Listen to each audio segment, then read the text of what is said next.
Shalom, shalom, amahoro y'umwami wacu Yesu Kristo abane nawe, waramutse, wiriwe, bivanye n'umwanya kurikiranye ko buno butumwa bwiza, igice cose cyo kwisi uherereyemwo, kibanza cose cyo kwisi uherereyemwo. Shalom to you, amahoro y'umwami wacu Yesu Kristo abane nawe. N'ubuntu budasanzwe dushimiye Imana, bimwe bivuye ku mutima kubw'ubuntu bwayo n'imbabazi nyinshi igira, ikarinda abantu bayo, ikakurindira umuryango, ikakurindira ubuzima, ikaba ikigushikanye kuri uyu munsi. Iri jwi rikaba ariko rirashika mu matwi yawe, ukaryumva ukumva biremeye.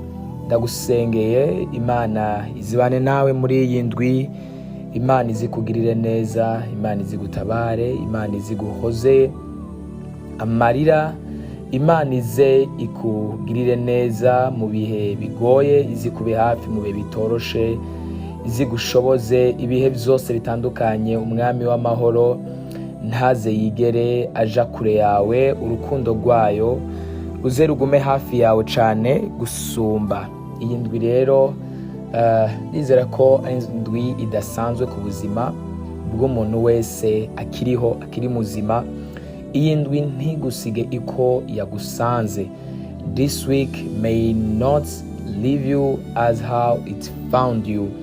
Ntigusige uko yagusanze canke se uko yagusanze uyu munsi. Mu izina rya Yesu Kristo, Imana ikuremere ibihe bishasha, Imana ikuremere amagara meza, Imana ikuremere umunezero, Imana ikuremere intsinzi, Imana ikuremere victory muri iyi ndwi. Ntuzotsindwe ariko uzotsinde, ntuzoneshwe ariko uzoneshe. Ivyagutsinda uzobigire kw'Ijambo, intege nke uzozigire kw'Ijambo, abadayimoni uzobagire kw'Ijambo. Ikintu cyose cyakugize kw'Ijambo muri iyi ndwi iheze, Imana iguhereze nawe kukugira ko ijambo.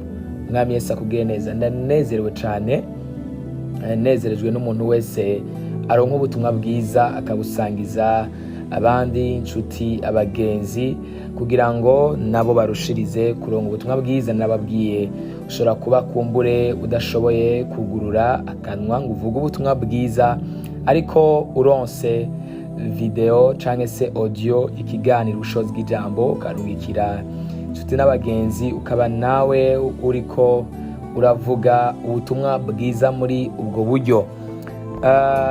Uyu ni umwanya rero w'ikiganiro Ubushobozi bw'Ijambo, musanzwe mushikirizwa na jewe Nitezuwera Justin. N'ubuntu budasanzwe uhoraho umwami w'abami agira imisi yose kuzigama ubuzima bw'umuntu n'ubugingo bw'umuntu. Nagomba dusangira ijambo ry'Imana.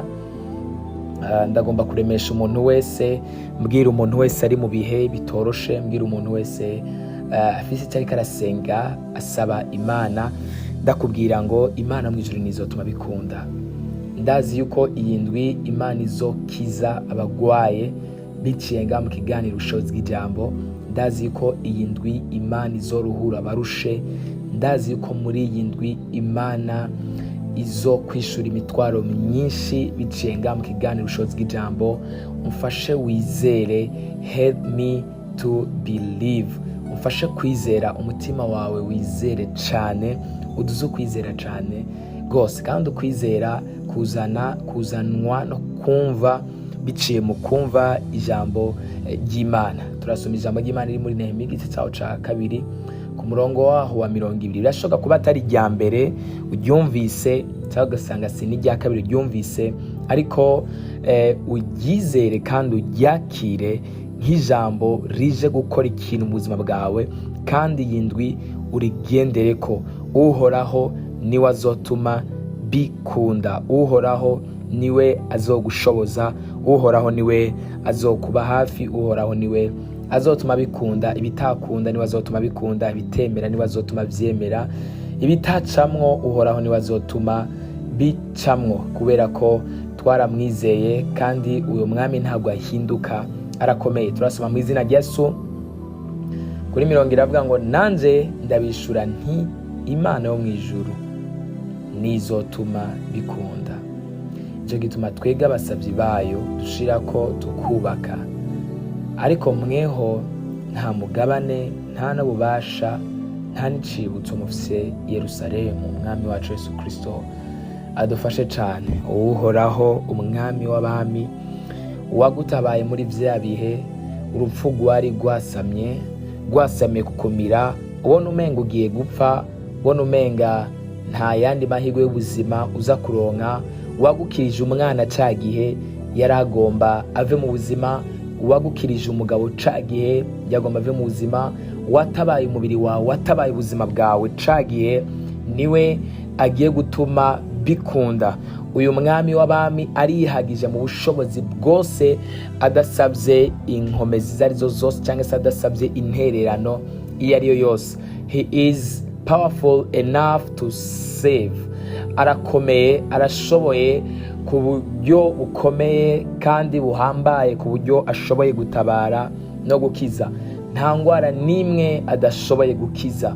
Umuganga arashobora kuba yakubwiye kandi akakubwira ibyo yabonye, akakubwira nti ndabona bimeze uku n'uku n'uku, ntuzovyara, ntuzokira, ntuzomera uku, bivanye n'uko ariko arabona ibihe byawe by'ubuzima bimeze.